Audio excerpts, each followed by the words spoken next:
Di balik gemuruh dunia modern yang terus melaju dengan teknologi dan perubahan gaya hidup, tersisa satu komunitas kecil di jantung Tanzania yang hidup seolah waktu berhenti, suku Hadzabe. Mereka bukan hanya sekadar masyarakat adat, mereka adalah cermin hidup dari masa lalu manusia, mewakili salah satu gaya hidup paling kuno di bumi, pemburu pengumpul. Berjumlah kurang dari 1.500 orang, suku Hadzabe mendiami wilayah sekitar Danau Eyasi di Lembah Celah Afrika Timur. Di sini, mereka menjalani kehidupan yang hampir tak tersentuh oleh dunia luar. Tanpa pertanian, tanpa peternakan, dan tanpa sistem kepemilikan tanah, Hadzabe menggantungkan hidup mereka sepenuhnya pada alam, berburu hewan liar dengan busur dan anak panah buatan tangan, serta mengumpulkan buah, umbi, dan madu hutan. Keahlian berburu suku Hadzabe luar biasa.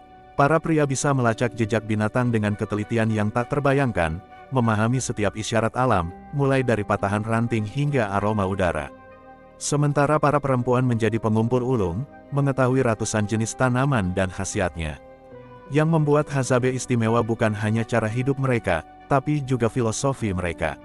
Mereka hidup tanpa konsep kekayaan atau kepemilikan. Tidak ada kepala suku, tidak ada tumpukan harta, yang ada hanyalah kebersamaan, kebebasan, dan keseimbangan dengan alam. Bahasa mereka, yang unik dan penuh klik seperti bahasa Khoisan di Afrika Selatan, adalah harta budaya yang tak ternilai, nyaris punah namun kaya akan nilai sejarah manusia. Namun, kehidupan Hadzabe kian terancam. Tekanan dari pertanian modern, perburuan liar, serta eksploitasi tanah menyebabkan wilayah mereka semakin menyempit. Banyak program modernisasi mencoba mempersiapkan mereka untuk dunia luar, padahal justru dunia luar bisa banyak belajar dari kearifan Hadzabe. Dalam zaman yang penuh konsumsi dan keserakahan, suku Hadzabe mengajarkan bahwa hidup sederhana, selaras dengan alam, dan bebas dari egoisme material bisa membawa kedamaian yang mendalam. Mereka bukan masyarakat yang tertinggal, mereka adalah penjaga masa lalu manusia, pengingat akan siapa kita dan dari mana kita berasal. Di balik kehidupan sederhana mereka yang tampak tenang, suku Hadzabe menyimpan banyak fakta unik yang masih jarang diketahui dunia luar. Tidak seperti kebanyakan masyarakat, suku Hadzabe tidak memiliki struktur kepemimpinan formal. Tidak ada kepala suku, pemimpin, atau sistem hierarki. Setiap individu dianggap setara. Keputusan penting biasanya diambil bersama melalui diskusi terbuka, mencerminkan bentuk demokrasi alami dan murni. Bahasa Hazane, bahasa ibu suku Hadzabe, mengandung bunyi klik yang kompleks dan sulit ditiru oleh penutur bahasa lain. Meski memiliki kemiripan dengan bahasa Khoisan di Afrika Selatan, Hazane tidak memiliki hubungan linguistik langsung dengan bahasa manapun di dunia, menjadikannya salah satu bahasa paling misterius dan terisolasi secara linguistik. Hadzabe tidak menggunakan jam atau kalender. Mereka membaca waktu dari posisi matahari dan perubahan alam. Bahkan dalam hal berburu, mereka tahu kapan hewan tertentu akan keluar hanya berdasarkan perubahan angin, bau tanah, dan perilaku burung. Dalam masyarakat Hadzabe, tidak ada kebiasaan menyimpan makanan atau barang. Semua hasil buruan atau panen langsung dikonsumsi atau dibagikan. Bagi mereka, menyimpan adalah bentuk ketakutan dan ketidakpercayaan terhadap alam, sesuatu yang bertolak belakang dengan filosofi hidup mereka. Studi antropologi menemukan bahwa para pemburu Hadzabe dapat berjalan hingga 20 km per hari, dengan postur dan metabolisme tubuh yang sangat efisien. Mereka jarang terkena penyakit kronis modern seperti obesitas, diabetes, atau tekanan darah tinggi, meski hidup tanpa fasilitas medis modern. Madu bukan sekadar makanan manis bagi Hadzabe. Ia merupakan sumber energi utama dan memiliki nilai spiritual.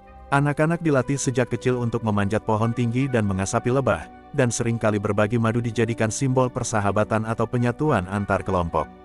Hadzabe dapat membaca arah dan lokasi hanya dengan mengamati bayangan, arah angin, bentuk awan, dan suara alam.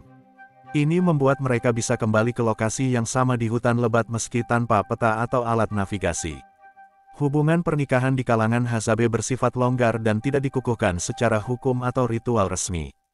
Jika pasangan merasa tidak cocok, mereka bisa berpisah tanpa tekanan sosial. Namun, anak-anak tetap diasuh secara kolektif oleh seluruh kelompok. Mengenal Hadzabe bukan hanya tentang memahami cara hidup yang berbeda, tetapi juga tentang menghargai warisan manusia yang hampir punah. Dunia bisa belajar dari cara mereka menjaga keseimbangan dengan bumi, hidup tanpa konflik kekuasaan, dan memaknai kebebasan sejati. Meski suku Hazabe tidak memiliki agama formal, kitab suci, atau tempat ibadah seperti kuil dan gereja, kehidupan mereka dipenuhi dengan spiritualitas yang halus, menyatu dalam setiap detik interaksi mereka dengan alam. Bagi Hazabe, alam bukanlah benda mati, ia adalah roh hidup yang harus dihormati, dijaga, dan dijadikan sahabat. Suku Hazabe percaya bahwa segala sesuatu di dunia ini memiliki roh, batu, pohon, hewan, bahkan angin. Mereka tidak menyembah entitas tunggal seperti dewa, namun memandang semesta sebagai satu kesatuan sakral. Dalam berburu misalnya, mereka akan berbicara secara halus kepada hewan yang akan diburu, memohon izin dan menunjukkan rasa hormat. Ini bukan sekadar tradisi, ini adalah bentuk komunikasi spiritual. Setiap malam, Hazabe berkumpul di sekitar api unggun. Di sana mereka bercerita, menyanyi, dan menari. Bagi mereka, api adalah pusat kehidupan, penerang kegelapan, dan penghubung jiwa-jiwa antar generasi. Api tidak pernah dipadamkan sembarangan. Ada kepercayaan bahwa nyala api membawa roh leluhur tetap hadir bersama mereka. Bagi Hazabe, mimpi bukan sekadar bunga tidur. Mereka percaya bahwa mimpi adalah pesan dari dunia roh, entah sebagai petunjuk untuk berburu, peringatan akan bahaya, atau komunikasi dari leluhur. Seringkali setelah bermimpi tertentu, seseorang akan melakukan ritual kecil, kadang hanya berupa gumaman atau membakar daun tertentu, untuk menghormati mimpi itu. Ketika ada anggota kelompok yang sakit, bersedih, atau kehilangan semangat, komunitas akan berkumpul dan melakukan tarian bersama. Tarian ini bukan hiburan, melainkan ritual penyembuhan batin. Gerakan tubuh, hentakan kaki, dan irama lagu dipercaya dapat mengusir roh jahat atau kesedihan yang mengendap di dalam jiwa. Suku Hazabe tidak memiliki konsep surga dan neraka. Mereka tidak takut mati karena percaya bahwa roh mereka akan kembali ke alam dan menjadi bagian dari kehidupan berikutnya, mungkin sebagai pohon, hewan, atau angin. Ini memberi mereka ketenangan dalam menghadapi segala hal, termasuk bahaya dan kehilangan. Kebebasan spiritual adalah nilai sakral. Tidak ada ajaran yang dipaksakan, tidak ada larangan ibadah. Setiap individu bebas merasa, percaya, dan berhubungan dengan roh sesuai caranya sendiri. Ini menciptakan harmoni dalam keberagaman pemahaman spiritual di antara mereka. Di era modern yang seringkali menjadikan spiritualitas sebagai sesuatu yang terpisah dari kehidupan sehari-hari, Hazabe menunjukkan bahwa kehidupan itu sendiri adalah spiritual. Setiap langkah di hutan, setiap tetes keringat dalam berburu, dan setiap tawa di bawah bintang adalah bentuk ibadah kepada alam semesta. Ketika para arkeolog dan antropolog menelusuri akar sejarah umat manusia, mereka tak bisa mengabaikan kehadiran suku Hazabe. Bukan hanya karena gaya hidup mereka yang masih mempertahankan tradisi pemburu pengumpul, tetapi karena mereka diyakini sebagai salah satu kelompok manusia paling awal yang mendiami bumi ini. Suku Hazabe diyakini telah mendiami wilayah sekitar Danau Eyasi, Tanzania, selama puluhan ribu tahun. Gaya hidup mereka sangat mirip dengan nenek moyang manusia Homo sapiens awal yang hidup di Afrika Timur pada masa Paleolitik. Penelitian genetika menunjukkan bahwa mereka tidak memiliki hubungan kekerabatan langsung dengan kelompok etnis Bantu yang mendominasi sebagian besar Afrika Sub-Sahara.